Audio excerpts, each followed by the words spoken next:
एखादी निवडणूक हरलो म्हणून शिवसेना संपत नसते. अंबादास दानवे.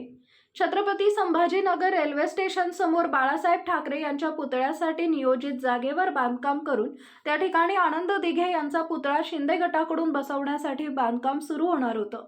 परंतु त्या ठिकाणी ठाकरे गटाचे नेते अंबादास दानवे यांनी ते काम रोखत त्या ठिकाणी बाळासाहेब ठाकरे यांची प्रतिमा लावून पुष्पहार अर्पण केला.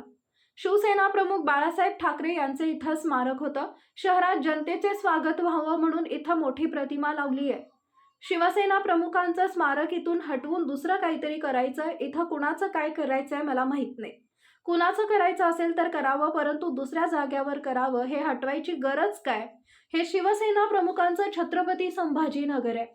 एखादी निवडणूक हरलो म्हणून शिवसेना संपत नसते. शिवसेना अंगार आहे, अशी प्रतिक्रिया ठाकरे गटाचे नेते अंबादास दानवे यांनी यावेळी दिली आहे. शाहू महाराज यांच्यावरील पोस्टर बोलताना दानवे म्हणाले की याला काही अर्थ आहे का? शिवसेना प्रमुखांचा वर फोटो असतो आणि आपण खाली बसतो, यात कुठे अपमान आहे का? भाजपवाले काहीही अर्थ काढतात. तसेच सत्ता स्थापनेचा फटका सगळ्यांनाच बसतोय. भाजपच्या नेतृत्वात अद्याप कुणी करायचं हे ठरत नाहीये. अधिकृत भाजपनं घोषणा केलेली नाहीये. एकनाथ शिंदे आणि अजित पवार यांनी माघार घेतलेली आहे. याचा अर्थ भाजपला निर्णय घेता येत नाही किंवा भाजपला या राज्याशी काही देणं घेणं नाही असा होतो, अशी टीका दानवेंनी केली आहे. संतोष बांगर आणि संजय राऊत यांची कुठं बरोबरी होऊ शकते का, असा प्रश्न अंबादास दानवेंनी उपस्थित केलाय. रावसाहेब दानवेंच्या वक्तव्यावर प्रतिक्रिया देताना अंबादास दानवे म्हणाले की आता बरेच कंट फुटत आहेत.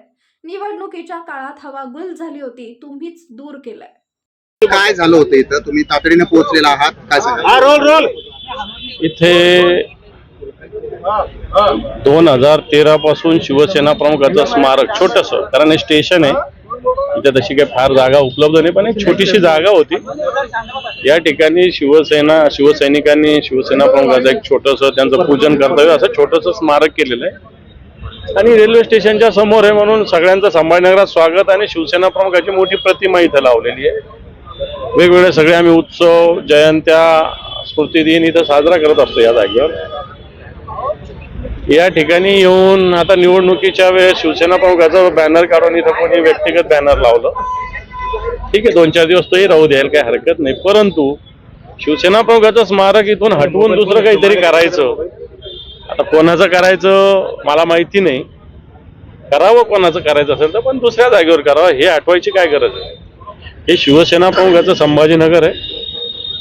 एखादी जागा हरली किंवा एखादी निवडणूक हरली म्हणून शिवसेना संपत नसते. शिवसेना एक अंगार आहे इथलं. ज्वलंत विचार शिवसेना प्रमुखाचे या शहरात रुजलेले आणि शिवसैनिक अशा गोष्टी कदापि सहन करणार नाही. म्हणून या ठिकाणी आम्ही तातडीनं सगळे शिवसैनिक इथं पोहोचलेलो आहोत. विधिवत शिवसेना प्रमुखाच्या प्रतिमेचं पूजन आम्ही केलेलं आहे. भगवा ध्वज इथं उभारलेला आहे आणि मला असं वाटत नाही कोणी या ध्वजाकडे आणि या प्रतिमेकडे वाकडी नजर करून बघेल.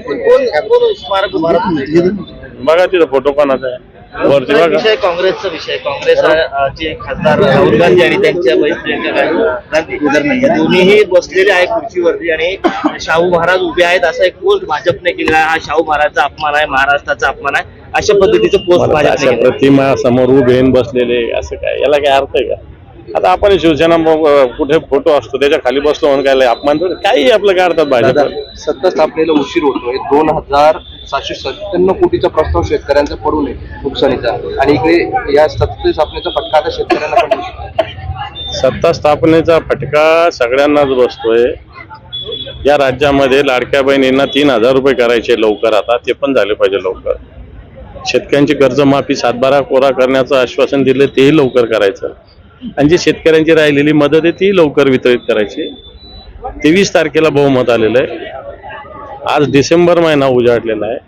अजून भारतीय जनता पार्टीचं नेतृत्व कोणी करायचं काय करायचं ठरत नाही. ठीक आहे, टीव्हीवर इकडे तिकडे येत असतील नाव कोणाचे, फडणवीसांचे वगैरे, पण अधिकृतरित्या भारतीय जनता पार्टीने कुठे घोषणा केली नाही.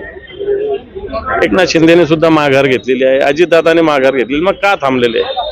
याचा अर्थ भारतीय जनता पार्टीला निर्णय घेता येत नाही किंवा भारतीय जनता पार्टीला राज्याशी देणं घेणं नाही, अशा दोन्ही गोष्टी स्पष्ट होतात. सत्तेबाहेर राहून काम करण्यासाठी आग्रही आहे असे गोगावले यांनी वक्तव्य केलं आहे. कसं बघतं या वक्तव्याकडे?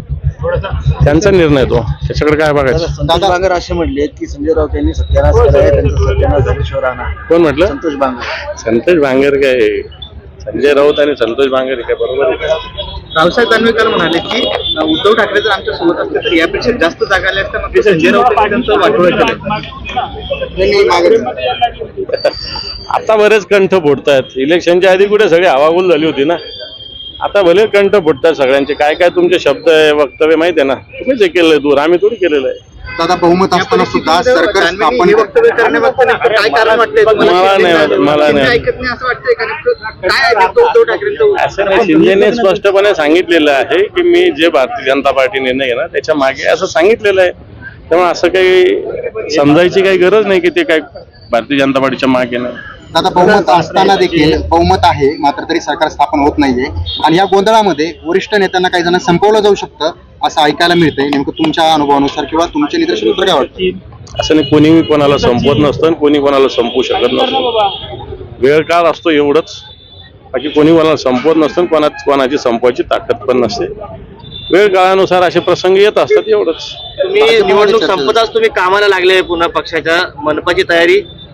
हे बघ, निवडणुका हारणं आणि जिंकणं ही प्रोसेस आहे. ठीक आहे, यावेळेस जरा मोठा पराभव झाला, पण संघटन त्याच्यानंतर त्याचं कामकाज हे तर चालणारी प्रक्रिया आहे ना, इथं चालूच ठेवली पाहिजे ना. ही बंद करून कसं झालं? आपल्याला सगळ्या गोष्टी करायच्या तर संघटनात्मक कामकाज हे सगळं चाललंच पाहिजे. त्यामुळे सुरू केलं.